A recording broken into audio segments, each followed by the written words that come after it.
ਸਾਡੇ ਨਾਲ ਇਸ ਵਕਤ ਸੁਮੇਧ ਸਿੰਘ ਸੈਣੀ ਦੇ ਮਾਮਲੇ ਤੇ ਦੋ ਸ਼ਖਸੀਅਤਾਂ ਜੁੜੀਆਂ ਹੋਈਆਂ ਨੇ, ਐਡਵੋਕੇਟ ਸਿਮਰਜੀਤ ਸਿੰਘ ਤੇ ਨੀਲ ਭਲਿੰਦਰ ਸਿੰਘ ਹੋਰੀ। ਸ਼ੁਰੂਆਤ ਤਾਂ ਨੀਲ ਜੀ ਤੋਂ ਕਰਦੇ ਆ, ਫਿਰ ਪਾਰਟਿਸਪੇਸ਼ਨ ਵਿੱਚ ਐਡਵੋਕੇਟ ਸਾਹਿਬ ਦੀ ਹੋਊਗੀ। ਨੀਲ ਜੀ ਸਤਿ ਸ਼੍ਰੀ ਅਕਾਲ। ਸਤਿ ਸ਼੍ਰੀ ਅਕਾਲ ਜੀ ਰਣਿਆਲ ਸਾਹਿਬ। ਨੀਲ ਜੀ 29 ਸਾਲ ਦੇ ਲੰਮੇ ਸਮੇਂ ਬਾਅਦ ਦਵਿੰਦਰ ਸਿੰਘ ਭੁੱਲਰ ਹੋਰਾਂ ਦੇ ਨਾਲ ਇੱਕ ਵਿਅਕਤੀ ਚੱਕਿਆ ਜਾਂਦਾ ਹੈ। SSP ਹੁੰਦੇ ਸੀ ਉਸ ਵਕਤ ਸੁਮੇਧ ਸਿੰਘ ਸੈਣੀ ਚੰਡੀਗੜ੍ਹ ਦੇ। ਇਹ ਅੱਜ ਇੱਕਾ ਇੱਕੇ ਮਾਮਲਾ ਕਿਵੇਂ ਦਰਜ ਹੋਇਆ, ਕਿਹੜੀਆਂ ਧਾਰਾਵਾਂ ਤਹਿਤ ਤੇ ਕਿੱਥੇ ਦਰਜ ਹੋਇਆ ਜੀ? ਇਹਦੇ ਬਾਰੇ ਵਿਸਥਾਰ ਚ ਮੇਰੇ ਖਿਆਲ ਚ ਐਡਵੋਕੇਟ ਸਿਮਰਜੀਤ ਸਿੰਘ ਦੱਸ ਸਕਦੇ ਨੇ, ਪਰ ਜੋ ਖਬਰ ਦੀ ਗੱਲ ਹੈ ਕਿ ਦੇਖੋ, ਆਪਾਂ ਕੱਲ ਵੀ ਪੁਲਿਸ ਤੰਤਰ ਦੇ ਉੱਤੇ ਗੱਲ ਕਰਕੇ ਹਟੇ ਆ ਪੰਜਾਬ ਦੇ ਵਿੱਚ ਜੀ, ਉਸ ਤੋਂ ਪਹਿਲਾਂ ਵੀ ਗੱਲ ਕਰਕੇ ਹਟੇ ਆ ਕਿ ਕਿਸ ਤਰ੍ਹਾਂ ਪਰਚਾ ਦਰਜ ਹੋਇਆ ਕੱਲ, ਤੇ ਸੁਮੇਧ ਸਿੰਘ ਸੈਣੀ ਉਹਨਾਂ ਨੂੰ ਪਹਿਲਾਂ ਹੀ ਜਾਣਕਾਰੀ ਮਿਲ ਗਈ ਤੇ ਉਹ ਹਿਮਾਚਲ ਪਹੁੰਚਣ ਦੀ ਕੋਸ਼ਿਸ਼ ਦੇ ਵਿੱਚ ਜਿਹੜੇ ਉੱਥੋਂ ਬਰੰਗ ਮੋੜੇ ਗਏ ਕਿ ਨਹੀਂ ਮੋੜੇ ਗਏ। ਇਹਦੇ ਪਿੱਛੇ ਵੀ ਕੋਈ ਬੜਾ ਹੀ ਸ਼ਾਤਰ ਪੁਲਿਸ ਅਫਸਰ ਬਣਿਆ ਗਿਆ ਹੈ ਕਿ ਕਿਸੇ ਤਰ੍ਹਾਂ ਦਾ ਕੋਈ ਮਿਸਲੀਡ ਕਰਨ ਦੀ ਕੋਸ਼ਿਸ਼ ਕੀਤੀ ਗਈ ਹੈ ਕਿ ਉਹ ਹਿਮਾਚਲ ਵੱਲ ਘੁੰਮ ਰਹੇ ਨੇ, ਕਿਤੇ ਹੋਰ ਪਹੁੰਚ ਗਏ ਨੇ, ਕਿਸੇ ਹੋਰ ਸ਼ੈਲਟਰ 'ਚ ਪਹੁੰਚ ਗਏ ਨੇ, ਐਂਟੀਸਪੇਟਰੀ ਬੇਲ ਦੀ ਤਿਆਰੀਆਂ ਹੋ ਰਹੀਆਂ ਨੇ। ਸੋ ਤੋਂ ਦੇਖੋ, ਅੱਜ ਕਰਫਿਊ ਦੇ ਦੌਰਾਨ ਵੀ ਫਿਰ ਜਿਵੇਂ ਉਹ ਸੁਮੇਧ ਸਿੰਘ ਸੈਣੀ ਵੀ ਜਿਹੜਾ ਹੈਗਾ ਮੀਡੀਆ 'ਚ ਬਿਆਨ ਦੇ ਰਹੇ ਨੇ ਕਿ ਮੌਜੂਦਾ ਮੁੱਖ ਮੰਤਰੀ ਦੇ ਕਿਉਂਕਿ ਸਿਟੀ ਸੈਂਟਰ ਲੁਧਿਆਣਾ ਦੇ ਮਾਮਲੇ ਦੇ ਵਿੱਚ ਉਹਨਾਂ ਨੇ ਕਾਰਵਾਈ ਕੀਤੀ, ਸੁਮੇਧ ਸਿੰਘ ਸੈਣੀ ਨੇ DGP ਹੁੰਦੇ ਆ। ਫਿਰ ਵੀ ਦੇਖੋ, ਪੁਲਿਸ ਤੰਤਰ ਜਿਹੜਾ ਹੈਗਾ, ਆਪਾਂ ਇੱਕ ਹੋਰ ਜਿਹੜੀ ਹੈਗੀ ਮਿਸਾਲ ਸਾਹਮਣੇ ਆਈ ਹੈ ਕਿ ਕਿਸ ਤਰ੍ਹਾਂ ਜਿਹੜਾ ਅੰਦਰ ਖਾਤੇ ਕਿਸ ਤਰ੍ਹਾਂ ਆਪਣਿਆਂ ਨੂੰ ਬਚਾਉਣ ਦੀ ਕੋਸ਼ਿਸ਼ ਕੀਤੀ ਜਾਂਦੀ ਹੈ ਤੇ ਕਿਸ ਤਰ੍ਹਾਂ ਇਨਫੋਰਮੇਸ਼ਨ ਇੱਧਰੋਂ ਉੱਧਰੋਂ ਲੀਕ ਹੁੰਦੀਆਂ ਨੇ। ਇਹ ਮਾਮਲਾ ਜਿਵੇਂ ਤੁਹਾਨੂੰ ਦੱਸਿਆ ਹੈ ਕਿ ਇਹ 1991 ਦਾ ਮਾਮਲਾ ਹੈ ਕਿ ਇੱਕ IS DS ਮੁਲਤਾਨੀ ਸੀ, ਉਹਨਾਂ ਦੇ ਬੇਟੇ ਨੂੰ ਚੁੱਕਿਆ ਗਿਆ ਸੀ ਤੇ ਇਹਨਾਂ ਨੂੰ ਕਾਪੀਆਂ ਲੈ ਕੇ ਗਿਆ ਸੀ ਤੇ ਉਸ ਤੋਂ ਬਾਅਦ ਇਹ ਨਹੀਂ ਮਿਲੇ ਸੀ। ਤੇ ਇਸ ਬਾਰੇ ਮੇਰੇ ਖਿਆਲ ਚ ਐਡਵੋਕੇਟ ਸਿਮਰਜੀਤ ਸਿੰਘ ਤੁਸੀਂ ਨਾਲ ਨੇ, ਤੁਸੀਂ ਇਹਨਾਂ ਨਾਲ ਸਾਰੀ ਵਾਰਤਾਲਾਪ ਕਰੀ ਚੱਲੋ, ਮੈਂ ਸੁਣੀ ਚੱਲਣਾ, ਫਿਰ ਮੈਂ ਗਾਂ ਅੱਗੇ ਪਾਰਟਿਸਿਪੇਟ ਕਰ ਲੂੰਗਾ। ਜੀ ਬਿਲਕੁਲ। ਐਡਵੋਕੇਟ ਸਿਮਰਜੀਤ ਜੀ, ਤੁਹਾਡਾ ਸਵਾਗਤ ਹੈ ਜੀ ਰੇਡੀਓ ਪੰਜਾਬ ਟੂਡੇ ਤੇ। ਸਤਿ ਸ਼੍ਰੀ ਅਕਾਲ ਬਾਈ ਜੀ। ਜੀ ਮੈਂ ਤੁਹਾਡੇ ਨਾਲ, ਆਪਾਂ ਪਹਿਲਾਂ ਬੜਾ ਪੁਰਾਣਾ ਇੱਕ ਦੂਜੇ ਨਾਲ ਆਪਾਂ ਜਾਣਦੇ ਆਏ ਹਾਂ ਇੱਕ ਦੂਜੇ ਨੂੰ। ਤੁਸੀਂ ਆਮ ਤੌਰ ਤੇ ਜਿੰਨੇ ਵੀ ਕੇਸ ਉਸ ਵਕਤ ਦੇ ਅਗਵਾ ਤੇ ਹੱਤਿਆ ਦੇ ਸੀਗੇ, ਖਾਸ ਕਰ ਸੁਮੇਧ ਸਿੰਘ ਸੈਣੀ ਨਾਲ ਜੁੜੇ ਹੋਏ, ਤੁਸੀਂ ਸਾਰਿਆਂ ਦੇ ਵਿੱਚ ਫੋਲੋ ਕਰਦੇ ਰਹੇ ਹੋ ਹੁਣ ਤੱਕ। ਇਸ ਪਰਟੀਕੂਲਰ ਮਾਮਲੇ ਬਾਰੇ ਦੱਸੋਗੇ ਜੀ ਕਿ ਕਿਹੜੀ ਧਾਰਾਵਾਂ ਜਿਹੜੀਆਂ ਲੱਗੀਆਂ ਤੇ ਅਚਾਨਕ ਕਿਸ ਤਰ੍ਹਾਂ ਇਹ ਕੇਸ ਦਰਜ ਹੋ ਗਿਆ? ਕੀ ਕੋਈ ਆਰਡਰ ਸੀ? ਕਿਉਂਕਿ ਸੁਪਰੀਮ ਕੋਰਟ ਨੇ ਪਹਿਲਾਂ ਰੋਕ ਦਿੱਤੀ ਸੀ ਹਾਈ ਕੋਰਟ ਦੇ ਵਿੱਚ ਸੁਣਵਾਈ ਇਸ ਮਾਮਲੇ ਦੀ। ਇਹ ਜਿਹੜਾ ਕੇਸ ਹੈਗਾ 1991 ਦੇ ਵਿੱਚ ਇੱਕ IS ਅਫਸਰ ਸੀ DS ਮਲਤਾਨੀ ਜੀ, ਜਿਹੜੀ ਕਿ ਉਸ ਵੇਲੇ ਕਮਿਸ਼ਨਰ ਲੁਧਿਆਣਾ ਸੀ ਜੀ। ਇੱਕ ਸੁਮੇਧ ਸਿੰਘ ਸੈਣੀ ਤੇ 91 ਦੇ ਵਿੱਚ ਅਟੈਕ ਹੁੰਦਾ ਹੈ ਜਦੋਂ ਇਹ ਚੰਡੀਗੜ੍ਹ ਤੋਂ ਟੁਵਰਡਸ ਬਨੂੜ ਸੀ, ਜਾਨਲੇਵਾ ਹਮਲਾ ਹੁੰਦਾ ਹੈ। ਉਹ ਇਹਨੂੰ ਲੱਗਦਾ ਹੈ ਸੁਮੇਧ ਸੈਣੀ ਨੂੰ ਕਿ ਜਿਹੜਾ ਇਹ ਅਟੈਕ ਹੈ ਉਹ ਬਲਵੰਤ ਸਿੰਘ ਮਲਤਾਨੀ ਨੇ ਮੇਰੇ ਤੇ ਕੀਤਾ ਹੈ। ਜੀ, ਉਹਨਾਂ ਦੇ ਬੇਟੇ ਨੇ, IS ਦੇ ਬੇਟੇ ਨੇ। ਹਾਂਜੀ ਹਾਂਜੀ। ਬਲਵੰਤ ਸਿੰਘ ਭੁੱਲਰ ਦੀ ਸ਼ਮੂਲੀਅਤ ਪਾਈ ਗਈ ਸੀ। ਹਾਂਜੀ, ਉਹ ਬਲਵੰਤ ਸਿੰਘ ਮਲਤਾਨੀ ਨੂੰ ਜਦੋਂ ਇਹ ਸਰਚ ਕਰਨ ਲੱਗੇ, ਇਹਨਾਂ ਨੇ ਦੇਖਿਆ ਕਿ ਬਲਵੰਤ ਸਿੰਘ ਮਲਤਾਨੀ ਸਟੇ ਕਿੱਥੇ ਕਰਦਾ ਹੈ। ਉਹਦਾ ਇੱਕ ਦੋਸਤ ਸੀ ਪ੍ਰੋਫੈਸਰ ਦਵਿੰਦਰਪਾਲ ਸਿੰਘ ਭੁੱਲਰ, ਜਿਹੜਾ ਗੁਰੂ ਨਾਨਕ ਇੰਜੀਨੀਅਰਿੰਗ ਕਾਲਜ ਲੁਧਿਆਣੇ ਦੇ ਵਿੱਚ ਲੈਕਚਰਰ ਸੀ ਜੀ। ਇਹ ਜਿਹੜਾ ਮੁਲਤਾਨੀ ਸੀ ਭੁੱਲਰ ਕੋਲੇ ਹੀ ਸਟੇ ਕਰਦਾ ਸੀ ਜੀ। ਜਦੋਂ ਭੁੱਲਰ ਨੂੰ ਪਤਾ ਲੱਗਿਆ ਕਿ ਜਿਹੜੀ ਪੁਲਿਸ ਹੈ ਉਹ ਮਲਤਾਨੀ ਦੇ ਪਿੱਛੇ ਹੈ, ਉਹ ਸ਼ਹਿਰੀ ਮੁੰਡਾ ਹੋਣ ਕਰਕੇ ਉਹ ਵੀ ਫਰਾਰ ਹੋ ਗਿਆ ਜੀ। ਇਨ ਦਾ ਮੀਨ ਟਾਈਮ ਸਮਿਥ ਸੈਣੀ ਨੇ ਰੇਡ ਕੰਡਕਟ ਕੀਤੀ ਉਹਦੇ ਪਿੰਡ ਵਿੱਚ। ਉਹਦੇ ਵਿੱਚ ਉਹਨੇ ਪ੍ਰੋਫੈਸਰ ਦਵਿੰਦਰਪਾਲ ਸਿੰਘ ਭੁੱਲਰ ਦਾ ਬਾਪ ਮਾਸਟਰ, ਜਿਹੜੇ ਦੋਨੋਂ ਹੀ ਗਸਟਡ ਅਫਸਰ ਸੀ ਜੀ। ਜਿਹੜਾ ਭੁੱਲਰ ਦਾ ਫਾਦਰ ਸੀ ਉਹ DDPO ਸੀ, ਉਹਦਾ ਜਿਹੜਾ ਚਾਚਾ ਮਾਸਟਰ ਸੀ ਉਹ ਆਰਮੀ ਦੇ ਵਿੱਚ ਗਸਟਡ ਪੋਸਟ ਉੱਪਰ ਸੀ ਜੀ। ਦੋਨਾਂ ਨੂੰ ਫੜਿਆ ਤੇ ਐਲੀਮੀਨੇਟ ਕਰ ਦਿੱਤਾ ਜੀ। ਲੇਟਰ ਸਟੇਜ ਤੇ ਇਹਨਾਂ ਨੇ ਜਿਹੜਾ ਬਲਵੰਤ ਸਿੰਘ ਮਲਤਾਨੀ ਸੀ ਉਹਨੂੰ ਵੀ ਰਾਉਂਡ ਅਪ ਕਰ ਲਿਆ ਜੀ। ਉਸ ਵੇਲੇ ਜਿਹੜੀ IS PCS ਅਫਸਰਸ ਦੀ ਐਸੋਸੀਏਸ਼ਨ ਸੀ ਉਹ ਇਕੱਠੀ ਹੋ ਕੇ DGP KPS ਗਿੱਲ ਦੇ ਕੋਲ ਚੰਡੀਗੜ੍ਹ ਗਈ ਕਿ ਤੁਸੀਂ ਇਹਦਾ ਐਨਕਾਊਂਟਰ ਨਾ ਕਰੋ ਜੀ। ਪਰ ਉਹ ਐਡਾਮੈਂਟ ਸੀ ਕਿ ਅਸੀਂ ਇਹਨੂੰ ਸਪੇਅਰ ਨਹੀਂ ਕਰਨਾ ਜੀ। ਉਦੋਂ ਜਿਹੜਾ ਸੀ ਇਹਨਾਂ ਨੇ ਬਲਵੰਤ ਸਿੰਘ ਮਲਤਾਨੀ ਨੂੰ ਉੱਥੇ ਇਹਨਾਂ ਨੇ ਮਰਡਰ ਕਰ ਦਿੱਤਾ। ਹੁਣ ਇਹ ਮੈਟਰ ਜਿਹੜਾ ਸੀ, ਕਿਉਂਕਿ ਉਹਨਾਂ ਦਿਨਾਂ 'ਚ ਪੁਲਿਸ ਦਾ ਜ਼ੋਰ ਸੀ, ਇਹ ਸਰਵਿੰਗ ਸੀ ਮਲਤਾਨੀ ਸਾਹਿਬ ਵੀ ਔਰ ਭੁੱਲਰ ਨੂੰ ਜਿਹੜਾ ਇਹਨਾਂ ਨੇ ਉਦੋਂ ਜਿਹੜੀ ਬਿੱਟੇ ਦੇ ਅਟੈਕ ਦੇ ਕੇਸ ਵਿੱਚ ਫਸਾ ਦਿੱਤਾ ਸੀ ਸੁਮੇਧ ਨੇ, ਜਿਹੜਾ ਦਿੱਲੀ ਦੇ ਵਿੱਚ ਜਿਹਦੇ ਵਿੱਚ ਡੈਥ ਸੈਂਟੈਂਸ ਹੋਈ ਹੈ। ਸੋ ਇਹ ਫੈਮਿਲੀਜ਼, ਦੋਨੋਂ ਫੈਮਿਲੀਜ਼ ਕੇਸ ਨੂੰ ਪਰਸਿਊ ਨਹੀਂ ਕਰ ਸਕੀ। ਜੀ 2009 ਦੇ ਵਿੱਚ Punjab and Haryana high court ਦੇ ਵਿੱਚ ਜਸਟਿਸ ਮਹਿਤਾਬ ਸਿੰਘ ਗਿੱਲ ਉਹਨਾਂ ਕੋਲ ਇੱਕ ਮੈਟਰ ਆਇਆ ਜੀ ਜਿਹਦੇ ਵਿੱਚ ਉਹਨਾਂ ਨੇ ਦੇਖਿਆ ਕਿ ਜਿਹੜੇ ਡਿਸਪਿਊਟ ਬੰਦੇ ਹੈਗੇ ਨੇ, ਜਿਹੜੇ ਪੀਓ ਬੰਦੇ ਹੈਗੇ ਨੇ, ਉਹਨਾਂ ਦਾ ਸਟੇਟਸ ਕੀ ਹੈਗਾ। ਉਹਦੇ ਵਿੱਚ ਉਹਨਾਂ ਨੇ ਜਦੋਂ ਯੂਟੀ ਐਡਮਿਨਿਸਟ੍ਰੇਸ਼ਨ ਨੇ ਲਿਸਟ ਦਿੱਤੀ ਹੈ, ਉਹਦੇ ਵਿੱਚ ਇੱਕ 91 ਦੇ ਮੈਟਰ ਦੇ ਵਿੱਚ ਜਿਹੜਾ ਬਲਵੰਤ ਸਿੰਘ ਮਲਤਾਨੀ ਸੀ ਉਹ ਪੀਓ ਡਿਕਲੇਅਰ ਸ਼ੋ ਕੀਤਾ ਹੈ। ਉਹ ਫਿਰ ਜਸਟਿਸ ਮਹਿਤਾਬ ਸਿੰਘ ਉਹਨਾਂ ਨੇ ਯੂਟੀ ਨੂੰ ਆਰਡਰ ਕੀਤਾ ਔਰ ਸੀਬੀਆਈ ਨੂੰ ਇਨਵੈਸਟੀਗੇਸ਼ਨ ਦਿੱਤੀ ਕਿ ਪਤਾ ਕਰੋ ਕਿ ਬੰਦਾ ਜਿਉਂਦਾ ਹੈਗਾ ਕਿ ਨਹੀਂ ਹੈਗਾ, ਜੇ ਹੈਗਾ ਤੇ ਕਿੱਥੇ ਹੈਗਾ। ਉਹ ਸੀਬੀਆਈ ਨੇ ਜਦੋਂ ਥੋਰੋ ਰਿਪੋਰਟਸ ਦਿੱਤੀਆਂ ਨੇ, ਉਸ ਤੋਂ ਬਾਅਦ ਸਮੇਤ ਸੈਣੀ ਤੇ ਜਿਹੜਾ ਸੀ ਸੀਬੀਆਈ ਵੱਲੋਂ ਇੱਕ 364 ਦਾ ਦੂਸਰਾ ਪਰਚਾ ਦਰਜ ਹੋਇਆ ਜੀ। ਪਹਿਲਾ ਪਰਚਾ ਤੇ ਸੈਣੀ ਮੋਟਰਸ ਵਾਲਾ ਹੈਗਾ, ਲੁਧਿਆਣੇ ਵਾਲਾ ਜੀ ਜੀ। ਉਦੋਂ ਜਿਹੜੀ ਪੰਜਾਬ ਸਰਕਾਰ ਸੀ, ਅਕਾਲੀ ਗਵਰਨਮੈਂਟ ਹੈ, ਉਸ ਸਮੇਤ ਸੈਣੀ ਦੀ ਡਿਫੈਂਸ ਵਿੱਚ ਸੁਪਰੀਮ ਕੋਰਟ ਚਲੇ ਗਏ ਜੀ। ਉੱਥੇ ਜਾ ਕੇ ਜਿਹੜੀ ਸੁਪਰੀਮ ਕੋਰਟ ਦੇ ਵਿੱਚ ਜਿਹੜੀ ਸੁਪਰੀਮ ਕੋਰਟ ਨੇ ਜਿਹੜੀ FIR ਸੀ ਟੈਕਨੀਕਲ ਗਰਾਊਂਡਸ ਤੇ ਕੁਐਸ਼ ਕਰ ਦਿੱਤੀ ਜੀ। ਉਹਦੇ ਵਿੱਚ ਪਲੀਜ਼ ਸੀ ਕਿ ਜਿਹੜੀ ਜਸਟਿਸ ਮਹਿਤਾਬ ਸਿੰਘ ਗਿੱਲ ਹੈ, ਇਹਦੇ ਕੋਲ ਇਹ ਜੁਰਿਸਡਿਕਸ਼ਨ ਨਹੀਂ ਸੀ ਹੈਗਾ, ਇਹ ਆਊਟ ਆਫ ਦਾ ਜੁਰਿਸਡਿਕਸ਼ਨ ਚਲਾ ਗਿਆ। ਉਹਦੇ ਵਿੱਚ ਇੱਕ ਲਿਬਰਟੀ ਦੇਤੀ ਜੀ ਜੀ, ਉਹਦੇ ਵਿੱਚ ਲਿਬਰਟੀ ਦੇਤੀ ਉਹਨਾਂ ਨੂੰ ਜੀ ਕਿ ਜਿਹੜੀ ਵਿਕਟਮ ਫੈਮਲੀਜ਼ ਨੇ ਉਹ ਐਪਰੋਪ੍ਰੀਏਟ ਜਿਹੜੀ ਕੋਰਟ ਕੋਲੇ ਜਾ ਕੇ ਆਪਦੀ ਰੈਮਡੀ ਲੈ ਸਕਦੀ ਹੈ। ਉਸ ਤੋਂ ਬਾਅਦ ਇਹ ਕੀ ਹੋਇਆ ਕਿ ਜਿਹੜੀ ਭੁੱਲਰ ਸਾਹਿਬ ਦਾ ਡੈਥ ਸੈਂਟੈਂਸ ਦਾ ਇਸ਼ੂ ਆ ਗਿਆ। ਉਹਨਾਂ ਦੀ ਜਿਹੜੀ ਵਾਈਫ ਸੀ ਉਹ ਆਪਦੇ ਘਰ ਵਾਲੇ ਨੂੰ ਬਚਾਉਣ ਦੇ ਵਿੱਚ ਜ਼ਿਆਦਾ ਬਿਜੀ ਸੀ ਜੀ। ਭੁੱਲਰ ਸਾਹਿਬ ਦੀ ਜਿਹੜੀ ਮਦਰ ਸੀ ਉਹ US ਚਲੇ ਗਈ, ਉੱਥੇ ਉਹਨਾਂ ਦੀ ਹੈਲਥ ਖਰਾਬ ਹੋ ਗਈ। ਇਹ ਜਿਹੜੇ ਮਲਤਾਨੀ ਦੇ ਫਾਦਰ ਸੀ DS ਮਲਤਾਨੀ IAS ਅਫਸਰ, ਇਹ ਵੀ ਮੈਂਟਲ ਜਿਹੜੀ ਹੈਲਥ ਸੀ ਇਹਨਾਂ ਦੀ ਕੋਈ ਬਹੁਤੀ ਫਿੱਟ ਨਹੀਂ ਸੀ ਹੈਗੀ ਜੀ। ਸਮੇਤ ਪੰਜਾਬ ਦਾ DJP ਸੀ ਜੀ। ਉਸ ਕਰਕੇ ਮਤਲਬ ਇਹ ਪਰਿਵਾਰਾਂ ਨੇ ਡਰਦਿਆਂ ਨੇ ਪਰਸਿਊ ਨਹੀਂ ਕੀਤਾ। ਫਿਰ ਜਿਹੜਾ ਸੀ ਤੁਸੀਂ ਦੇਖਿਆ ਹੋਣਾ ਕਿ ਇੱਕ ਜਿਹੜਾ police cat inspector Gurmeet Pinky ਸੀ, ਉਹਨੇ ਕਨਫੈਸ਼ਨਸ ਕੀਤੀਆਂ ਨੇ ਮੀਡੀਆ ਦੇ ਅੱਗੇ, ਜਿਹਦੇ ਵਿੱਚ ਉਹਨੇ ਕਈ ਇਸ਼ੂ ਸਟਿਕ ਅਪ ਕੀਤੇ ਨੇ, ਜਿਵੇਂ ਪ੍ਰੋਫੈਸਰ ਬੁਲਾਰੇ ਦਾ ਮਰਡਰ ਹੈ ਜੀ, ਇਹ ਮਰਡਰ ਹੈ, ਉਹਨੇ ਕਲੀਅਰਲੀ ਕਿਹਾ ਕਿ ਸੁਮੇਧ ਨੇ ਕਰਾਏ ਨੇ ਜੀ। ਉਹ ਹੁਣ ਫੈਮਲੀਜ਼ ਨੇ ਜਿਹੜੀ ਸੀ ਉਹਨਾਂ ਨੇ ਲਾਸਟ ਵੀਕ ਆਪਦੀ ਐਪਲੀਕੇਸ਼ਨ ਮੂਵ ਕੀਤੀ ਸੀ ਕਿ ਆ ਸੱਚ ਐਂਡ ਸੱਚ ਰੀਜ਼ਨ ਸੀ ਕਿ ਇਹ DJP ਸੀ, ਇਹ ਬਹੁਤ ਪਾਵਰਫੁਲ ਸੀ, ਅਸੀਂ ਡਰਦੇ ਇਹਦੇ ਬਾਰੇ ਬੋਲੇ ਨਹੀਂ। ਹੁਣ ਉਹਨਾਂ ਨੇ ਉਹ ਕੰਪਲੇਂਟ ਕੀਤੀ ਹੈ, ਉਹਦੇ ਉੱਪਰ ਪੁਲਿਸ ਨੇ ਜਿਹੜਾ ਵਾ ਰੈਲੇਵੈਂਟ ਸੈਕਸ਼ਨਸ ਦੇ ਵਿੱਚ ਜਿਹੜਾ 364 201 ਉਹ ਸਾਰੀ ਜਿਹੜੀ ਹੈ FIR ਲੌਜ ਹੋ ਗਈ ਹੈ ਇਹਦੇ ਖਿਲਾਫ। ਸਿਮਰਜੀਤ ਸਿੰਘ ਜਰਾ ਇਹ ਕਲੀਅਰ ਕਰੋ ਕਿ ਹੁਣ ਇਸ ਮਾਮਲੇ ਦੇ ਵਿੱਚ ਐਂਟੀਸਪੇਟਰੀ ਬਿੱਲ ਦਾ ਸਕੋਪ ਹੈ ਜਾਂ ਅੱਗੇ ਕੀ ਜਿਹੜਾ ਕੀ ਹੈ ਕਾਨੂੰਨੀ ਦਾ ਕੀ ਹੈ, ਸੈਣੀ ਵਾਸਤੇ ਕੀ ਆਪਸ਼ਨ ਬਚਦੀ ਹੈ? ਸਭ ਤੋਂ ਪਹਿਲੇ ਤੇ ਪੁਲਿਸ ਨੂੰ ਇੱਥੇ ਚਾਹੀਦਾ ਸੀ ਕਿ ਬੰਦੇ ਦੀ LOC ਇਸ਼ੂ ਕਰ ਦੇਣੀ ਚਾਹੀਦੀ ਸੀ ਇਮੀਡੀਏਟਲੀ ਜੀ, ਲੁੱਕ ਆਊਟ ਨੋਟਿਸ ਹਨਾ। ਹੁਣ ਦੇਖੋ ਹਿਮਾਚਲ ਪੁਲਿਸ ਦਾ ਫਰਜ਼ ਸੀ ਕਿ ਜੇ ਕੋਈ ਅਕਿਊਜ਼ਡ ਕਾਤਲ ਉਹਨਾਂ ਦੇ ਜੁਰਿਸਡਿਕਸ਼ਨ 'ਚ ਆ ਗਿਆ ਹੈ ਜੀ ਤੇ ਉਹਨੂੰ ਇਹ ਅਰੈਸਟ ਕਰਦੇ, ਪੰਜਾਬ ਗਵਰਨਮੈਂਟ ਨੂੰ ਇਨਫੋਰਮ ਕਰਦੇ ਕਿ ਤੁਹਾਡਾ ਮੁਲਜ਼ਮ ਅਸੀਂ ਫੜ ਲਿਆ। ਪਰ ਉਹਨਾਂ ਕੋਲ ਤਾਂ LOC ਨਹੀਂ ਸੀ ਨਾ, ਲੁੱਕ ਆਊਟ ਨੋਟਿਸ ਨਹੀਂ ਸੀ ਨਾ ਉਹਨਾਂ ਕੋਲ ਪਹੁੰਚਿਆ ਹੋਇਆ। LOC ਦੀ ਲੋੜ ਮਤਲਬ ਨਹੀਂ ਹੈਗੀ, ਜਿਹੜਾ ਬੰਦਾ ਕੋਈ ਕ੍ਰਿਮੀਨਲ ਹੈਗਾ ਉਹਨੂੰ ਕਿਤੇ ਵੀ ਫੜਿਆ ਜਾ ਸਕਦਾ ਨਾ।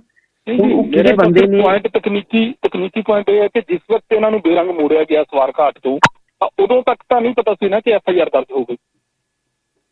ਨਹੀਂ, ਫਿਰ ਮੋੜਨ ਦਾ ਕਾਰਨ ਨਹੀਂ ਹੈਗਾ ਜੀ, ਉਹ ਇਹਨਾਂ ਕੋਲ ਕਹਿੰਦੇ ਪਾਸ ਨਹੀਂ ਸੀ, ਵੈਲਿਡ ਪਾਸ ਨਹੀਂ ਸੀ।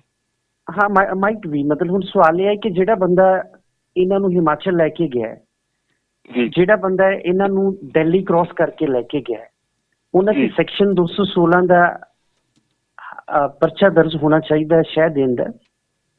ਕੌਣ ਬੰਦੇ ਨੇ, ਕੋਈ ਇਸ਼ਾਰਾ ਦੇ ਸਕਦੇ ਹੋ ਕਿ ਕੌਣ ਲੋਕ ਨੇ ਜਿਹੜੇ ਹੈਲਪ ਕਰ ਰਹੇ ਨੇ? ਦੇਖੋ ਸਭ ਤੋਂ ਪਹਿਲੀ ਗੱਲ ਤਾਂ ਇਹ ਬਹੁਤ ਸੈਂਸਿਟਿਵ ਮੈਟਰ ਹੈ ਕਿ ਪੁਲਿਸ ਦੇ ਅਫਸਰ ਹੀ ਹੋਣਗੇ ਨਾ ਜਿਨ੍ਹਾਂ ਨੇ FIR ਦਰਜ ਕੀਤੀ ਹੈ ਔਰ ਦਰਜ ਕਰਕੇ ਆਪਦੇ DGP ਨੂੰ ਰਿਪੋਰਟ ਕੀਤਾ ਹੈ ਵੀ ਤੇਰੇ ਖਿਲਾਫ FIR ਦਰਜ ਹੋ ਗਈ ਹੈ, ਤੂੰ ਭੱਜ ਜਾ। ਜੀ। ਫਿਰ ਇਹ ਬੰਦਾ ਪੰਜਾਬ ਦਾ DGP ਰਿਹਾ ਲੰਬਾ ਸਮਾਂ, ਇਹਨੂੰ ਚਾਹੀਦਾ ਸੀ ਕਿ ਲਾਅ ਐਂਡ ਆਰਡਰ ਨੂੰ ਸਮਝਦਾ ਹੈ, ਇਹਨੂੰ ਟ੍ਰਾਇਲ ਫੇਸ ਕਰਨਾ ਚਾਹੀਦਾ ਸੀ। ਅਗਰ ਇਹਦੇ ਕੋਲ ਐਵੀਡੈਂਸ ਹੈਗੀ ਹੈ, ਇਹ ਮਹਿਸੂਸ ਕਰਦਾ ਹੈ ਕਿ ਇਹ ਨਜਾਇਜ਼ ਫਸਿਆ ਹੈ ਤੇ ਇਹਨੂੰ ਉਹ ਟ੍ਰਾਇਲ ਫੇਸ ਕਰਨਾ ਚਾਹੀਦਾ। ਕੀ ਹੁਣ ਕੀ ਐਂਟੀਸਪੇਟਰੀ ਬਿਲ ਦੀ ਚੋਰ ਮੁਗਰੀ ਹਾਲੇ ਵੀ ਬਚਦੀ ਹੈ ਜਾਂ ਨਹੀਂ ਬਚਦੀ ਜੀ ਇਸ ਮਾਮਲੇ 'ਚ? ਨਹੀਂ, ਬਿਲਕੁਲ ਐਂਟੀਸਪੇਟਰੀ ਬੇਲ ਦੀ ਪ੍ਰੋਵੀਜ਼ਨ ਹੈਗੀ ਆ, ਲੈ ਸਕਦਾ ਉਹ ਹਾਈ ਕੋਰਟ 'ਚ ਲਾਣੀ ਪਏਗੀ ਜੀ? ਇਹ ਸਭ ਤੋਂ ਪਹਿਲੇ ਤੈਨੂੰ ਮੋਹਾਲੀ ਸੈਸ਼ਨ ਕੋਰਟ 'ਚ ਲਾਣੀ ਪਏਗੀ ਜੀ। ਉਹ ਉਹਨਾਂ ਦਾ ਵਕੀਲ ਲਾ ਸਕਦਾ ਆ ਕੇ? ਹਾਂਜੀ ਹਾਂਜੀ। ਪਰ ਕੋਰਟ ਬਾਉਂਡ ਕਰ ਸਕਦੀ ਹੈ ਕਿ ਜੀ ਉਹਨਾਂ ਨੂੰ ਪੇਸ਼ ਕਰੋ ਇੱਕ ਵਾਰੀ? ਕੋਰਟ ਦੇ ਵਿੱਚ ਇਵੇਂ ਹੈਗਾ ਜੀ, ਮੈਂ ਥੋੜਾ ਜਿਹਾ ਤੁਹਾਨੂੰ ਆਊਟ ਆਫ ਦਾ ਟਰੈਕ ਚੱਲਿਆ ਹੈ। 1991 ਦੇ ਵਿੱਚ ਜਦੋਂ ਸੈਣੀ ਮੋਟਰਸ ਵਾਲਾ ਮੈਟਰ ਪੈਂਡਿੰਗ ਸੀ ਸਮੇਤ ਦੇ ਖਿਲਾਫ, ਜਦੋਂ ਉਹ ਸੀਬੀਆਈ ਨੂੰ ਜਾਂਚ ਦਿੱਤੀ ਜਾਣੀ ਸੀ ਜੀ, ਉਸ ਕੇਸ ਦੀ ਬੈਂਚ ਜਸਟਿਸ ਝਾਂਜੀ ਜਿਹੜੇ ਸੀ ਵੀਕੇ ਝਾਂਜੀ, ਉਹ ਸੁਣਵਾਈ ਕਰ ਰਹੇ ਜੀ ਜੀ। ਸਮੇਤ ਨੇ ਉਸ ਵੇਲੇ ਜਿਹੜਾ ਕੈਟ ਪੂਲਾ ਨਿਹੰਗ ਸੀ ਉਹਦੀ ਅਗਵਾਈ ਦੇ ਵਿੱਚ 60-70 ਨਿਹੰਗ ਪਹੁੰਚ ਗਿਆ ਸੀ ਅਸਲੇ ਦੇ ਨਾਲ ਉਹ ਕੋਰਟ ਦੇ ਵਿੱਚ ਚਲੇ ਗਏ ਜੀ। ਉਹਨਾਂ ਨੇ ਜਸਟਿਸ ਝਾਂਜੀ ਦੀ ਕੋਰਟ 'ਚ ਐਂਟਰ ਕਰਕੇ ਅੰਦਰੋਂ ਕੁੰਡੀ ਲਾ ਲਈ ਔਰ ਜਿੰਨੀਆਂ ਸੀਟਾਂ ਸੀ ਲਾਇਰਸ ਦੀਆਂ, ਪਬਲਿਕ ਦੀਆਂ, ਸਾਰੀਆਂ ਆਕੂਪਾਈ ਕਰ ਜੀ ਔਰ ਓਪਨ ਕੋਰਟ ਦੇ ਵਿੱਚ ਜਸਟਿਸ ਝਾਂਜੀ ਨੂੰ ਥ੍ਰੈਟ ਕੀਤਾ। ਉਹ 1995 ਦੇ ਸਾਡੇ ਆਰਸੀਆਰ ਦੇ ਵਿੱਚ ਉਹ ਰਿਪੋਰਟਡ ਜਜਮੈਂਟ ਹੈਗੀ ਹੈ ਜੀ। ਤੁਸੀਂ ਦੇਖੋ ਉਹਦੇ ਵਿੱਚ ਸਾਰਾ ਕੁਝ ਐਕਸਪਲੇਨ ਕੀਤਾ ਹੈ, ਪੁੱਲੇ ਦੇ ਖਿਲਾਫ ਵੀ ਔਰ ਸਮਿਥ ਸੈਣੀ ਦੇ ਖਿਲਾਫ ਜੀ ਜੀ। ਟਿਲ ਡੇਟ ਕਿਸੇ ਵੀ ਅਦਾਲਤ ਨੇ ਜਿਹੜਾ ਵਾ ਉਹਦੇ ਖਿਲਾਫ ਕੋਈ ਸੋ ਮੋਟੋ ਨਹੀਂ ਲਿਆ ਹੈ ਜੀ। ਫਿਰ ਉਸ ਤੋਂ ਬਾਅਦ ਦੇਖੋ 2009 ਦੇ ਵਿੱਚ ਇਹਨੇ ਜਸਟਿਸ ਮਹਿਤਾਬ ਸਿੰਘ ਗਿੱਲ ਦੇ ਫੋਨ ਦੀ ਟੈਪਿੰਗ ਕੀਤੀ ਹੈ ਜੀ। ਮਤਲਬ ਜਿਹੜਾ ਰਾਈਟ ਟੂ ਪ੍ਰਾਈਵੇਸੀ ਹੈ, ਇਹ ਬੰਦੇ ਦਾ ਫੰਡਾਮੈਂਟਲ ਰਾਈਟ ਹੈਗਾ ਹਿੰਦੁਸਤਾਨ ਦੇ ਵਿੱਚ। ਜੀ ਜੀ। ਹਾਈ ਕੋਰਟ ਨੇ ਫਾਈਂਡਿੰਗਸ ਦੇ ਦਿੱਤੀਆਂ ਕਿ ਸਮੇਤ ਗਲਤ ਢੰਗ ਨਾਲ ਫੋਨ ਟੈਪ ਕਰਦਾ ਸੀ। ਸੁਪਰੀਮ ਕੋਰਟ ਦੀ ਕਮੇਟੀ ਨੇ ਵੀ ਉੱਤੇ ਮੋਹਰ ਲਾ ਦਿੱਤੀ ਹੈ ਜੀ। ਅਜੇ ਤੱਕ ਇਸ ਬੰਦੇ ਦੇ ਉੱਪਰ ਸਰਕਾਰ ਨੇ ਕਮਿਸ਼ਨ ਆਫ ਇਨਕੁਆਇਰੀ ਐਕਟ ਦੇ ਤਹਿਤ ਕੋਈ ਵੀ ਐਕਸ਼ਨ ਨਹੀਂ ਕੀਤਾ ਜੀ।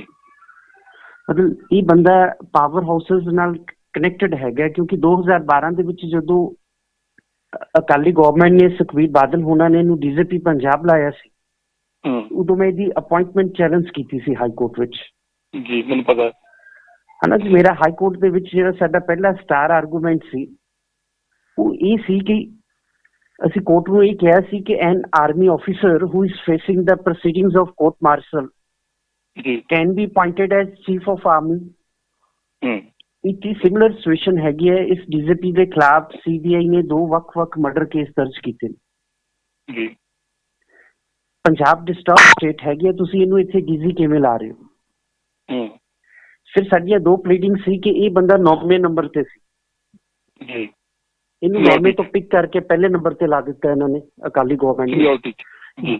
ਜਦੋਂ ਕਿ ਸੁਪਰੀਮ ਕੋਰਟ ਕਹਿੰਦੀ ਹੈ ਪ੍ਰਕਾਸ਼ ਸਿੰਘ ਦੀ ਜਜਮੈਂਟ ਵਿੱਚ ਯੂਨੀਅਨ ਆਫ ਇੰਡੀਆ ਵਿੱਚ ਕਹਿੰਦੀ ਹੈ ਕਿ ਸਟੇਟ ਗਵਰਨਮੈਂਟ ਨੇ ਜਿਹੜੇ ਪਹਿਲੇ 3 ਸੀਨੀਅਰ ਆਫੀਸਰ ਨੇ ਉਹਨਾਂ ਦੇ ਵਿੱਚੋਂ ਇੱਕ ਨੂੰ ਲਾਣਾ ਹੁੰਦਾ ਜੀ, ਉਹਦੀ ਕ੍ਰੈਡੈਂਸ਼ੀਅਲਸ ਦੇਖ ਕੇ।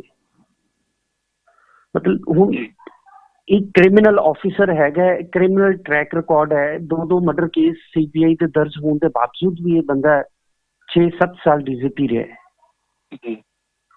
ਸੋ ਇਹ ਜਿਹੜਾ ਨੈਕਸਸ ਹੈਗਾ ਇਹਦੇ ਉੱਪਰ ਨਾ ਤਾਂ ਸੁਪਰੀਮ ਕੋਰਟ ਨੇ ਸਿਓ ਮੋਟੋ ਲਿਆ, ਨਾ ਹਾਈ ਕੋਰਟ ਨੇ ਸਿਓ ਮੋਟੋ ਲਿਆ, ਨਾ ਹੀ ਸਟੇਟ ਗਵਰਨਮੈਂਟ ਹੈ। ਮਤਲਬ ਇਹ ਸਟੇਟ ਗਵਰਨਮੈਂਟ ਦੀ ਡਿਊਟੀ ਹੈਗੀ ਹੈ ਨਾ ਲੋਕਾਂ ਨੂੰ ਪ੍ਰੋਟੈਕਟ ਕਰਨਾ ਹੈ, ਤੇ ਜਦੋਂ ਸਟੇਟ ਹੀ ਕੋਰਟਸ ਹੀ ਕ੍ਰਿਮੀਨਲਸ ਨੂੰ ਪ੍ਰੋਟੈਕਟ ਕਰਨਗੇ ਫਿਰ ਤਾਂ ਰੱਬ ਰਾਖਾ ਹੈਗਾ। ਜੀ ਜੀ ਜੀ। ਮਤਲਬ ਇਹ ਤਾਂ ਬਹੁਤ ਸੀਰੀਅਸ ਮੈਟਰ ਹੈਗਾ ਜੀ। ਮਤਲਬ ਹੁਣ ਜਿਹੜਾ ਡਰ ਹੈਗਾ ਕਿਉਂਕਿ ਕਈ ਪੁਲਿਸ ਅਫਸਰਸ ਐਸਕੇਪ ਕਰਕੇ ਅਬਰੋਡ ਚਲੇ ਗਏ ਨੇ ਹਨਾ। ਮਤਲਬ ਸਭ ਤੋਂ ਪਹਿਲੇ ਤੇ ਪੁਲਿਸ ਨੂੰ ਇਹਦੀ LOC ਵੀ ਇਸ਼ੂ ਕਰਨੀ ਚਾਹੀਦੀ ਹੈ ਕਿ ਕਿਤੇ ਵਾਇਆ ਨੇਪਾਲ ਇੱਧਰ ਉੱਧਰ ਜਿਹੜਾ ਵਾ ਦੇਸ਼ ਛੱਡ ਕੇ ਨਾ ਭੱਜ ਜਾਏ। ਜੀ ਜੀ। ਕਿਉਂਕਿ ਇਸ ਵੇਲੇ 2 ਮਰਡਰ ਕੇਸ ਸਿਰ ਤੇ ਰਜਿਸਟਰ ਹੋ ਗਏ ਨੇ, ਤੀਸਰਾ ਜਿਹੜਾ ਪ੍ਰੋਫੈਸਰ ਬੁਲਾਰੇ ਵਾਲਾ ਹੈ ਉਹ ਵੀ ਬਿਲਕੁਲ ਤਿਆਰ ਹੈਗਾ ਜੀ। ਓਬਵੀਅਸਲੀ ਹੈ ਕਿ ਇੱਕ 63-64 ਸਾਲ ਦਾ ਪੁਲਿਸ ਅਫਸਰ ਜਿਹਨੂੰ ਪਤਾ ਹੈ ਕਿ ਮੇਰੀ ਅਗਲੇ 25-30 ਸਾਲ ਜ਼ਿੰਦਗੀ ਦੇ ਜੇਲ੍ਹ 'ਚ ਨਿਕਲਣੇ ਨੇ, ਉਹ ਭੱਜਣ ਦੀ ਕੋਸ਼ਿਸ਼ ਕਰ ਸਕਦਾ ਜੀ। ਜੀ ਜੀ ਜੀ। ਬਹੁਤ ਸ਼ੁਕਰੀਆ ਰੋਬਰਟ ਸਿੰਘ ਜੀ, ਧੰਨਵਾਦ। ਤੋਂ ਕੋਈ ਸਵਾਲ? ਨੀਲ ਜੀ, ਮੇਰੀ ਇੱਕੋ ਗੱਲ ਦਾ ਸਵਾਲ ਬੜਾ ਵੱਡਾ ਸੀਗਾ ਕਿ ਇੰਨਾ ਕੁਛ ਹੋਣ ਦੇ ਬਾਵਜੂਦ ਵੀ ਆਪਾਂ ਸਿੱਧੇ ਤੌਰ ਦੇ ਉੱਤੇ ਕਹਿ ਸਕਦੇ ਹਾਂ ਕਿ ਇੰਨੀਆਂ ਵੱਡੀਆਂ ਸ਼ਕਤੀਆਂ ਇਹਨਾਂ ਨੂੰ ਫੇਰ ਸਮਿਥ ਸਿੰਘ ਸੈਣੀ ਨੂੰ ਪ੍ਰੋਟੈਕਟ ਕਰ ਰਹੀਆਂ ਨੇ, ਜਾਂ ਇਹ ਸਮਝ ਲਿਆ ਜਾਵੇ ਕਿ ਸਟੇਟ ਨੂੰ ਇਹੋ ਜਿਹੇ ਬੰਦਿਆਂ ਦੀ ਲੋੜ ਹੁੰਦੀ ਹੈ ਜਿਹੜੇ ਮਿਲੀਟੈਂਸੀ ਦੇ ਵਿੱਚ ਕੰਮ ਕਰਨ, ਆਵਾਜ਼ ਚੁੱਕਣ ਵਾਲਿਆਂ ਦਾ ਗਲਾ ਦਬਾਉਣ, ਕਿਉਂਕਿ ਹਰ ਬੰਦਾ ਉਹ ਕੰਮ ਨਹੀਂ ਕਰ ਸਕਦਾ ਜੋ ਇਹਨਾਂ ਨੇ ਕੀਤਾ।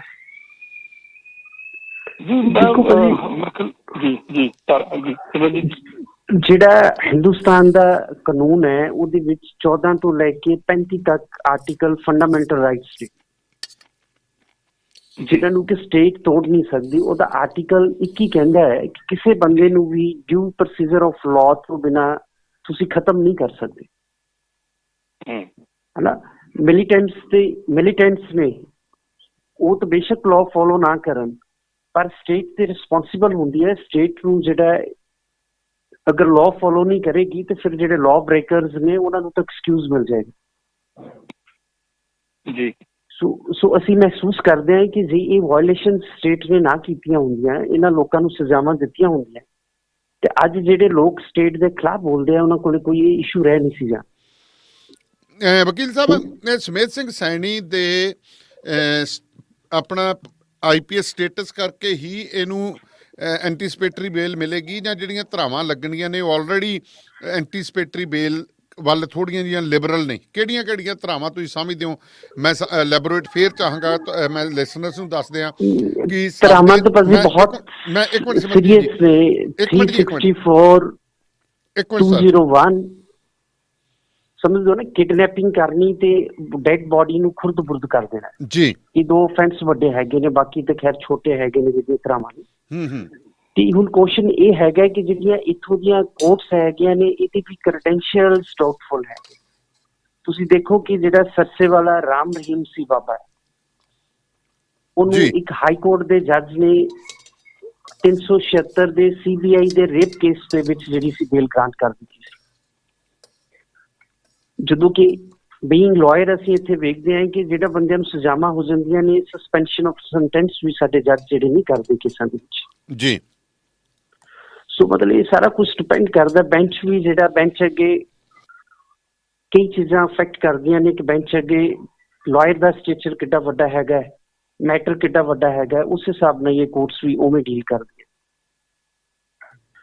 ਧੰਨਵਾਦ ਸਿਮਰਜੀਤ ਜੀ, ਤੁਹਾਡਾ ਸ਼ੁਕਰੀਆ। ਮੈਂ ਨੀਲ ਜੀ ਨਾਲ ਥੋੜ੍ਹਾ ਜਿਹਾ ਅੱਗੇ ਹੋਰ ਵਾਰਤਾਲਾਪ ਚਲਾਉਣਾ, ਮਿਹਰਬਾਨੀ ਜੀ ਤੁਹਾਡੀ।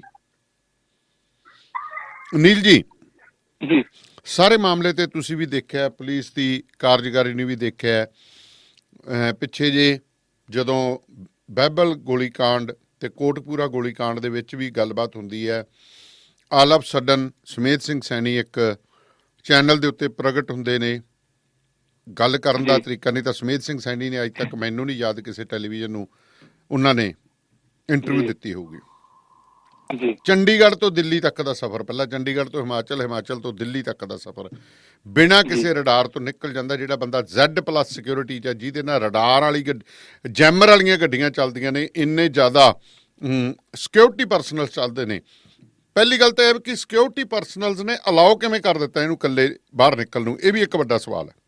ਦੇਖੋ, ਪਹਿਲੀ ਗੱਲ ਤਾਂ ਨਾ ਮੈਂ ਥੋੜਾ ਜਿਹਾ ਇਸ ਚੀਜ਼ ਨੂੰ ਸਪਸ਼ਟ ਕਰਨਾ ਚਾਹੁੰਦਾ ਕਿ ਅਸੀਂ ਜਿਸ ਵੀ ਇਨਫੋਰਮੇਸ਼ਨ ਤੇ ਚੱਲ ਰਹੇ ਹਾਂ ਉਹ ਜਾਂ ਤਾਂ ਸਮਿਥ ਸਿੰਘ ਸੈਣੀ ਦੇ ਹਵਾਲੇ ਨਾਲ ਹਿਮਾਚਲ ਪੁਲਿਸ ਨੇ ਦਿੱਤੀ ਹੈ, ਜਾਂ ਫਿਰ ਉਹਦੇ ਹਵਾਲੇ ਨਾਲ ਇੱਕ ਪੱਤਰਕਾਰ ਨੇ ਦਿੱਤੀ ਹੈ ਕਿ ਮੇਰੀ ਗੱਲ ਹੋਈ ਹੈ ਕਿ ਮੈਨੂੰ ਦੱਸਿਆ ਕਿ ਮੈਂ ਦਿੱਲੀ 'ਚ ਹਾਂ। ਸੋ ਆਪਾਂ ਇਸ ਇਨਫੋਰਮੇਸ਼ਨ ਤੇ ਪੂਰਾ ਰਿਲਾਈ ਨਹੀਂ ਕਰ ਸਕਦੇ ਜੀ, ਕਿਉਂਕਿ ਇਸ ਚੀਜ਼ 'ਚ ਕਈ ਚੀਜ਼ਾਂ ਹੋ ਸਕਦੀਆਂ ਨੇ। ਤੇ ਬੜਾ ਮਾਸਟਰਮਾਈਂਡ ਤੇ ਸ਼ਾਤਰ ਪੁਲਿਸ ਅਫਸਰ ਰਿਹਾ, ਆਪਾਂ ਜਾਣਦੇ ਹੀ ਹਾਂ। ਬਿਲਕੁਲ, ਹਰੇਕ ਬੰਦੇ ਦਾ ਫੋਨ ਟੈਪ ਹੁੰਦਾ ਸੀ, ਇਹਦੇ ਕੋਲੇ ਪਤਾ ਨਹੀਂ ਕਿੰਨੀਆਂ ਮਸ਼ੀਨਾਂ ਸੀ ਟੈਪਿੰਗ ਵਾਲੀਆਂ। ਜਾਂ ਉਹਨਾਂ ਨੂੰ ਨਹੀਂ ਪਤਾ ਹੋਏਗਾ ਕਿ ਮੈਨੂੰ ਵੈਲਿਡ ਪਾਸ ਚਾਹੀਦਾ ਹਿਮਾਚਲ 'ਚ ਦਾਖਲ ਹੋਣ ਵਾਸਤੇ। ਪਹਿਲਾਂ ਗੱਲ ਹਿਮਾਚਲ ਵੱਲ ਘੁਮਾਈ ਗਈ ਹੈ, ਬਿਲਾਸਪੁਰ ਜ਼ਿਲ੍ਹੇ ਵੱਲ, ਉਸ ਤੋਂ ਬਾਅਦ ਗੱਲ ਦੂਜੀ ਵਾਰ ਘੁਮਾਈ ਗਈ ਦਿੱਲੀ ਵੱਲ। ਦੋਨੋਂ ਇੱਕ ਦੂਜੇ ਤੋਂ ਓਪੋਜਿਟ ਦਿਸ਼ਾ 'ਚ ਨੇ ਜੀ। ਸੋ ਆਪਾਂ ਇਸ ਚੀਜ਼ ਨੂੰ ਆਪਾਂ ਮੇਰੇ ਖਿਆਲ 'ਚ ਇੰਨਾ ਕੁ ਮੰਨ ਕੇ ਚੱਲੀਏ ਕਿ ਉਹਦੇ ਹਵਾਲੇ ਨਾਲ ਹੀ ਆ ਰਹੀਆਂ ਨੇ ਗੱਲਾਂ। ਇਹ ਨਹੀਂ ਕਿ ਕੋਈ ਬੰਦਾ ਤੀਜਾ ਬੰਦਾ ਕਹਿ ਰਿਹਾ ਕਿ ਮੈਂ ਦੇਖਿਆ ਉੱਥੇ। ਇਹਦੇ ਉੱਤੇ ਕੋਈ ਪੁਲਿਸ ਨੇ ਆਪਣਾ ਕੋਈ ਨੀਲ ਜੀ ਕੋਈ ਪ੍ਰੈਸ ਕਾਨਫਰੰਸ ਜਾਂ ਕੋਈ ਹੋਰ ਕੁਝ ਕੀਤਾ ਹੋਵੇ? ਨਹੀਂ ਜੀ, ਕੋਈ ਪ੍ਰੈਸ ਕਾਨਫਰੰਸ ਨਹੀਂ ਹੋਈ। ਇੱਥੋਂ ਤੱਕ ਮੇਨ ਸਟ੍ਰੀਮ ਮੀਡੀਆ ਨੇ ਤਾਂ ਹੁਣ ਤੱਕ ਇਹ ਖਬਰ ਵੀ ਨਸ਼ਰ ਨਹੀਂ ਕੀਤੀ ਹੈ। ਅੱਛਾ ਜੀ, ਮੈਂ ਹੁਣ ਤੱਕ ਆਮ ਤੌਰ ਤੇ ਸਾਰੇ ਪ੍ਰਾਈਮ ਟਾਈਮ ਦੇ 6 ਵਜੇ ਦੇ ਸ਼ੋਅ ਦੇਖ ਰਿਹਾ ਸੀ, ਪੰਜਾਬੀ ਦੇ ਚੈਨਲ ਨੇ ਜਾਂ ਨੈਸ਼ਨਲ ਵੀ ਦੇਖੇ ਆ ਮੈਂ, ਮੈਨੂੰ ਕਿਤੋਂ ਵੀ ਇਹ ਨਜ਼ਰ ਖਬਰ ਪ੍ਰੋਮੀਨੈਂਟਲੀ ਨਜ਼ਰ ਨਹੀਂ ਆਈ ਹੈਗੀ। ਜੀ ਤੋ ਦੂਜੀ ਗੱਲ ਜਿਹੜੀ ਤੁਸੀਂ ਕਹਿ ਰਹੇ ਹੋ ਕਿ ਦੇਖੋ ਸਿਸਟਮ ਤਾਂ ਅਸੀਂ ਜਾਣਦੇ ਹੀ ਹਾਂ, ਆਪਾਂ ਕੱਲ੍ਹ ਤੋਂ ਹੀ ਇਸ ਗੱਲ ਤੇ ਲੱਗੇ ਹੋਏ ਆ ਕਿ ਕਿਸ ਤਰ੍ਹਾਂ ਪੁਲਿਸ ਸਿਸਟਮ ਜਿਹੜਾ ਹੈਗਾ ਅੰਦਰ ਖਾਤੇ ਕਰਪਟ ਹੋਇਆ ਤੇ ਕਿਸ ਤਰ੍ਹਾਂ ਇਹ ਭਾਈ ਭਤੀਜਾਵਾਦ ਚੱਲਦਾ ਹੈ, ਤੇ ਕਿਸ ਤਰ੍ਹਾਂ ਵਕੀਲ ਸਾਹਿਬ ਨੇ ਵੀ ਦੱਸਿਆ ਕਿ ਜਿਹੜਾ ਬੰਦਾ ਜੱਜਾਂ ਤੱਕ ਨੂੰ ਧਮਕਾ ਆਉਂਦਾ ਰਿਹਾ ਹੋਵੇ, ਉਹ ਵੀ ਹਾਈ ਕੋਰਟ ਦੇ ਜੱਜਾਂ ਨੂੰ, ਹਾਂ ਜਜਮੈਂਟ ਦੇ ਵਿੱਚ ਵੀ ਗੱਲਾਂ ਹੋਣ ਤੇ ਉਸ ਤੋਂ ਬਾਅਦ ਵੀ ਕੁਝ ਨਾ ਹੋਇਆ ਹੋਵੇ, ਤੇ ਉਸ ਤੋਂ ਬਾਅਦ ਉਹ DGP ਵੀ ਲੱਗ ਜੇ, ਦੋ ਮਰਡਰ ਕੇਸ ਹੋਣ ਤੋਂ ਬਾਅਦ ਤੀਜਾ ਕੇਸ ਤਿਆਰ ਹੋਵੇ। ਇਹ ਬੜੀ ਦੇਖੋ ਜਿਹੜੇ ਬੰਦੇ ਅੱਜ ਕਹਿ ਰਹੇ ਨੇ ਕਿ ਕਾਂਗਰਸ ਨੇ ਪੰਜਾਬ ਦੇ ਵਿੱਚ ਸਿੱਖੀ ਦਾ ਘਾਣ ਕੀਤਾ, ਜੀ ਫੜ ਕੇ ਮਾਰੇ, ਸਿੱਖਾਂ ਦੇ ਨਾਂ ਦੇ ਉੱਤੇ ਗੱਦੀਆਂ ਪ੍ਰਾਪਤ ਕੀਤੀਆਂ, ਉਹੀ ਇਸ ਬੰਦੇ ਨੂੰ DGP ਲਾ ਰਹੇ ਨੇ। ਬਿਲਕੁਲ, ਇਹ ਤਾਂ ਦੇਖੋ ਅੱਜ ਤੋਂ 10 ਸਾਲ ਪੁਰਾਣੀ ਗੱਲ ਹੋ ਗਈ, ਕੋਈ ਨਵੀਂ ਗੱਲ ਹੁੰਦੀ ਨਹੀਂ। ਤੇ ਉਦੋਂ ਤੋਂ ਬਾਅਦ ਵੀ ਦੇਖੋ ਕਿਸ ਤਰ੍ਹਾਂ ਮੁੜ ਕੇ ਸਰਕਾਰ ਰਿਪੀਟ ਹੋਈ ਹੈ, ਲਾਉਣ ਤੋਂ ਬਾਅਦ ਉਸੇ ਪਾਰਟੀ ਦੀ ਸਰਕਾਰ ਰਿਪੀਟ ਹੋਈ ਹੈ ਨਾ ਜੀ, ਉਹਨਾਂ ਸਿੱਖਾਂ ਨੇ ਵੋਟਾਂ ਪਾਈਆਂ ਨੇ। ਜੇ ਆਪਾਂ ਗੱਲ ਕਰੀਏ ਸਿੱਧੀ ਬਦਲੀ ਤਾਂ ਉਸੇ ਪੰਥ ਨੇ ਵੋਟਾਂ ਪਾਈਆਂ ਉਹਨਾਂ ਨੂੰ, ਉਸੇ ਪੰਥ ਨੇ ਉਹਨਾਂ ਨੂੰ ਸ਼੍ਰੋਮਣੀ ਕਮੇਟੀ ਦੇ ਕਾਬਜ਼ ਕਰਾਇਆ। ਤੇ ਇਹ ਤਾਂ ਸਿੱਧੇ ਦਿਨ ਪ੍ਰਤੱਖ ਹੀ ਹੈ ਨਾ ਕਿ ਸੋਸ਼ਲ ਮੀਡੀਆ ਦੀਆਂ ਫੌਜਾਂ ਜਿਹੜੀਆਂ ਨੇ ਕਿ ਇੱਥੇ ਜ਼ੋਰ ਲਾਣ ਦਿੱਤੀਆਂ ਨੇ, ਜਦੋਂ ਵੋਟਾਂ ਪੈਂਦੀਆਂ ਨੇ ਤਾਂ ਉਦੋਂ ਵੋਟਾਂ ਪਤਾ ਨਹੀਂ ਕਿੱਦਾਂ ਕਿੱਧਰ ਰਹਿ ਜਾਂਦੀਆਂ ਨੇ। ਸੋ ਸਮਝ ਜੀ ਦੇਖੋ ਜੀ ਇੱਕ ਵਿਡੰਬਨਾ ਹੈ ਕਿ ਕਮਾਲ ਹੈ, ਦੇਖੋ ਤੁਹਾਡੇ ਸਾਹਮਣੇ ਕਿਸ ਤਰ੍ਹਾਂ ਖੇਡਿਆ ਜਾ ਰਿਹਾ ਹੈ, ਕਿਸ ਤਰ੍ਹਾਂ ਕਿੱਥੇ, ਮੈਂ ਤਾਂ ਫੇਰ ਇਸ਼ਾਰਾ ਕਰਦਾ ਕਿ ਕਿੱਥੇ ਮੋਹਾਲੀ ਦਾ 7 ਫੇਸ ਜਿੱਥੇ FIR ਹੁੰਦੀ ਹੈ, ਕਿੱਥੇ ਹਿਮਾਚਲ, ਕਿੱਥੋਂ ਫਿਰ ਕਵੀਓਂ ਚ ਛੋਟੀ ਜਿਹੀ ਲੰਡੂ ਜੀ ਖਬਰ ਲੱਗਦੀ ਹੈ 4 ਲਾਈਨਾਂ ਦੀ, ਇਹਦੀ ਜਾਣ ਲੱਗੇ ਸੀ ਸਵਾਰ ਘਾਟ ਨਾਕੇ ਤੇ ਰੋਕ ਲਿਆ, ਬਸ ਉਦੋਂ ਅੱਗੇ ਗੱਲ ਖਤਮ, ਤੇ SSP ਨੇ ਅੱਗੇ ਜਾਣ ਨਹੀਂ ਦਿੱਤਾ, ਉਸ ਤੋਂ ਬਾਅਦ ਖਬਰ ਵੀ ਖਤਮ ਹੋ ਜਾਂਦੀ ਹੈ। ਕਿਉਂ ਜਾਣ ਲੱਗੇ ਸੀ ਉਦੋਂ ਪੱਤਰਕਾਰ ਦੀ ਇਨਵੈਸਟੀਗੇਸ਼ਨ ਜਰਨਲਿਜ਼ਮ ਕਿਉਂ ਖਤਮ ਹੋ ਗਈ ਸੀ ਕਿ ਇੱਕ ਫਾਰਮਰ DGP ਰੈਂਕ ਦਾ ਅਧਿਕਾਰੀ ਦੂਜੀ ਸਟੇਟ ਦਾ ਕਿਉਂ ਉਹਨਾਂ ਦੀ ਸਟੇਟ 'ਚ ਦਾਖਲ ਹੋ ਰਿਹਾ ਸੀ, ਜਾਂ ਕੀ ਸੀ ਸਾਰੀ ਚੀਜ਼ ਦੇ ਪਿੱਛੇ, ਜਾਂ ਉਸ ਤੋਂ ਬਾਅਦ ਲੋਕਲ ਪੱਧਰ ਦੇ ਉੱਤੇ ਉਸ ਖਬਰ ਦਾ ਕੋਈ ਫੋਲੋ ਅਪ ਨਹੀਂ ਹੋਇਆ। ਤੇ ਪਤਾ ਲੱਗਦਾ ਹੈ ਕਿ ਦੁਪਹਿਰ ਨੂੰ ਜਾ ਕੇ ਜੇ ਤਾਂ FIR ਹੋਈ ਹੈ ਕੱਲ ਸ਼ਾਮ ਦੀ 6 ਤਰੀਕ ਨੂੰ। ਅੱਛਾ, ਕੱਲ ਸ਼ਾਮ ਦੀ FIR ਹੁਣ ਜੱਗਜਾਰ ਹੋ ਰਹੀ ਹੈ, ਤੁਸੀਂ ਸਭ ਤੋਂ ਵੱਡੀ ਗੱਲ ਤਾਂ ਵੀ ਦੇਖੋ ਜੀ, ਬਿਲਕੁਲ 6 ਤਰੀਕ ਲਿਖੀ ਹੋਈ ਹੈ, 6/5/20 ਲਿਖਿਆ ਹੋਇਆ ਉਸ ਸਮਾਂ ਵੀ ਹੈ ਮੇਰੇ ਖਿਆਲ 'ਚ 1:45 ਸ਼ਾਇਦ ਜੀ, 1:45 ਕੇ 2:45 ਦੱਸੋ, ਲਗਭਗ ਆਪਾਂ ਆਖੀਏ ਕਿ 16-17 ਘੰਟਿਆਂ ਬਾਅਦ ਇਹ ਜੱਗਜਾਰ ਹੁੰਦੀ ਹੈ, 16-17 ਘੰਟਿਆਂ ਬਾਅਦ ਜੱਗਜਾਰ ਹੁੰਦੀ ਹੈ। ਤੇ ਜਿਹੜੀ ਇਹ ਉੱਥੇ ਦਾਖਲ ਹੋਣ ਦੀ ਕੋਸ਼ਿਸ਼ ਦੀ ਘਟਨਾ ਹੈ ਉਹ 5 ਤਰੀਕ ਸ਼ਾਮ ਦੀ ਹੈ ਜੀ। ਅੱਛਾ, 5 ਸ਼ਾਮ ਦੀ ਹੈ, ਤਾਂ ਪਹਿਲਾਂ ਹੀ ਪਤਾ ਲੱਗ ਗਿਆ ਸ਼ਾਮ ਦੀ ਹੈ ਨਾ ਜੀ। ਤਾਂ ਹੀ ਖਬਰ ਜਿਹੜੀ ਪਰਸੋਂ 5 ਰਾਤ ਵਾਲੀ ਖਬਰ 6 ਤਰੀਕ ਸ਼ਾਮ ਨੂੰ ਰਿਪੋਰਟਰ ਨੇ ਫਾਈਲ ਕੀਤੀ ਹੈ ਤੇ 7 ਤਰੀਕ ਨੂੰ ਛਪੀ ਹੈ। ਜੇਕਰ 6 ਤਰੀਕ ਰਾਤ ਦੀ ਘਟਨਾ ਹੁੰਦੀ ਤਾਂ ਉਹ ਅੱਜ ਫਾਈਲ ਕਰਨੀ ਸੀ, ਉਹਨੇ ਰਾਤ ਨੂੰ ਥੋੜਾ ਫਾਈਲ ਕਰ ਦੂਗਾ 12 ਵਜੇ ਖਬਰ, ਕਿਉਂਕਿ ਸਵੇਰੇ 4 ਵਜੇ ਤਾਂ ਵੜਨ ਦੀ ਕੋਸ਼ਿਸ਼ ਕੀਤੀ ਹੈ। ਤਾਂ ਉਹ FIR ਦਰਜ ਹੋਣ ਤੋਂ 12-13 ਘੰਟੇ ਪਹਿਲਾਂ ਵੜਨ ਦੀ ਕੋਸ਼ਿਸ਼ ਕੀਤੀ ਹੈ ਹਿਮਾਚਲ ਜੀ। ਇਹ ਤੋਂ ਆਪਾਂ ਹੁਣ ਕੀ ਕਹੀਏ, ਬਿਲਕੁਲ ਨਹੀਂ, ਸਾਰਾ ਕੁਝ ਹੀ ਸਾਰੇ ਤਾਸ਼ ਦੇ ਬੱਚੇ ਖੁੱਲੇ ਨੇ ਸਾਹਮਣੇ। ਹਾਂ ਬਿਲਕੁਲ ਸਭ ਨੂੰ ਪਤਾ ਹੈ ਕਿ ਕੌਣ ਸਾਹਮਣੇ ਵਾਲੇ ਨੂੰ ਪੰਜੀ ਦਿਖਾ ਰਿਹਾ ਸੀ, ਕੌਣ ਬੱਤੀ ਦਿਖਾ ਰਿਹਾ ਸੀ, ਤੇ ਕੌਣ ਬਾਦਸ਼ਾਹ ਦਾ ਤੇ ਕੌਣ ਗੋਲਾ ਦਿਖਾ ਰਿਹਾ ਸੀ ਖੇਡਣ ਵਾਲਾ ਨਾਲ ਵਾਲੇ ਨੂੰ। ਬਿਲਕੁਲ ਕੋਲੇ ਪੱਤੇ ਨੇ ਤੇ ਹੁਣ ਤੂੰ ਆਪਣੇ ਦੇਖ ਲਾ। ਹਾਂਜੀ ਸੋ ਬਹੁਤ ਮਿਹਰਬਾਨੀ ਨੀਲ ਭਰਿੰਦਰ ਜੀ, ਸ਼ੁਕਰੀਆ ਜੀ। ਇਹ ਸਨ ਨੀਲ ਭਰਿੰਦਰ ਜੀ, ਗੱਲਬਾਤ ਕਰ ਰਹੇ ਸੀਗੇ ਅਸੀਂ ਸੁਮੇਧ ਸਿੰਘ ਸੈਣੀ ਦੇ ਉੱਤੇ ਤਾਜ਼ਾ ਤਰੀਨ ਮੁਲਤਾਨੀ ਵਾਲੇ ਮਾਮਲੇ ਨੂੰ ਲੈ ਕੇ। ਤੁਸੀਂ ਸੁਣੀ ਅਪਡੇਟਸ, ਤੁਹਾਡੇ ਨਾਲ ਹੋਰ ਵੀ ਕਰਾਂਗੇ। ਕੱਲ੍ਹ ਨੂੰ ਸਵੇਰੇ ਮੈਂ ਤੁਹਾਡੇ ਨਾਲ ਮੁਲਾਕਾਤ ਕਰਾਂਗਾ ਜੀ ਪੰਜਾਬ ਟੂਡੇ ਦੇ ਪੇਜ ਦੇ ਉੱਤੇ ਲਾਈਵ ਜਗਦੇਵ ਪੰਡਾਲ ਹੋਰਾਂ ਨਾਲ, ਭਾਰਤੀ ਸਮੇਂ ਅਨੁਸਾਰ ਸਵੇਰੇ 8 ਵਜੇ। ਅਮਰੀਕਾ ਕੈਨੇਡਾ ਦੇ ਜਿਹੜਾ ਈਸਟ ਕੋਸਟ ਜਿਹੜਾ ਹੈਗਾ ਉਹ ਅਰਲੀ ਹੋਊਗਾ ਥੋੜ੍ਹਾ ਜਿਹਾ, ਅਤੇ ਜੇਕਰ ਵੈਨਕੂਵਰ ਸੈਕਰੇਮੈਂਟੋ ਅਤੇ ਉੱਧਰ ਦੀ ਗੱਲ ਕਰੀਏ ਤਾਂ ਸ਼ਾਮ ਨੂੰ 8 ਵਜੇ ਦਾ ਸ਼ਾਇਦ ਟਾਈਮ ਹੋਏਗਾ। ਉਹ ਪਲੀਜ਼ ਤੁਸੀਂ ਚੈੱਕ ਕਰ ਲੈਣਾ। ਹੁਣ ਇੱਕ ਛੋਟਾ ਜਿਹਾ ਬ੍ਰੇਕ